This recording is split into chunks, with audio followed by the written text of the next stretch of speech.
Deposit করার জন্য উপরে ডিপোজিট অপশনের উপরে ক্লিক করবেন। এখানে দেখতে পাচ্ছেন সব অপশনই আছে। বিকাশ এবং নগদে ডিপোজিট প্রসেস একই। আপনারা একটা দিয়ে পারলে অন্যটা দিয়েও পারবেন। তো আমি বিকাশ দিয়ে দেখাই। বিকাশের উপর ক্লিক করলাম। তবে মনে রাখবেন বিকাশই আপনি একবারে সর্বনিম্ন ৳৩০০ থেকে শুরু করে সর্বোচ্চ ৳২০,০০০ পর্যন্ত ডিপোজিট করতে পারবেন। এখানে দেখতে পাচ্ছেন একটা এজেন্ট নাম্বার দেওয়া আছে।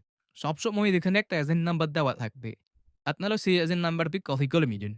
তারপরে আপনি যত টাকা ডিপোজিট করতে চান, সেই এজেন্ট নাম্বারে তত টাকা ক্যাশ আউট করে দিবেন। তারপরে এখান থেকে ট্রান্সেকশন আইডিটা কপি করে নিবেন এবং এটার একটা স্ক্রিনশট নিয়ে রাখবেন। তারপরে আবার লাইনবেট অ্যাপে চলে যাবেন। এখানে এমন একটা কথায় আপনি যত টাকা ক্যাশ আউট করেছেন সেটা লিখবেন। মাঝখানে ধরে আপনার ফোন নাম্বারটা লিখবেন। মানে আপনি যেই নাম্বার থেকে ক্যাশ আউট করেছেন সেটা লিখবেন। নিচের গলায় ট্রান্সেকশন আইডিটা পেস্ট করে দিবেন। তারপরে প্লাস চিহ্নতে ক্লিক করবেন।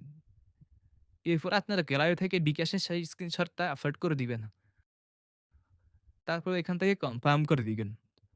কনফার্ম করে দেওয়ার ৫ থেকে ১০ মিনিটের মধ্যে আপনার অ্যাকাউন্টে টাকা জমা হয়ে যাবে।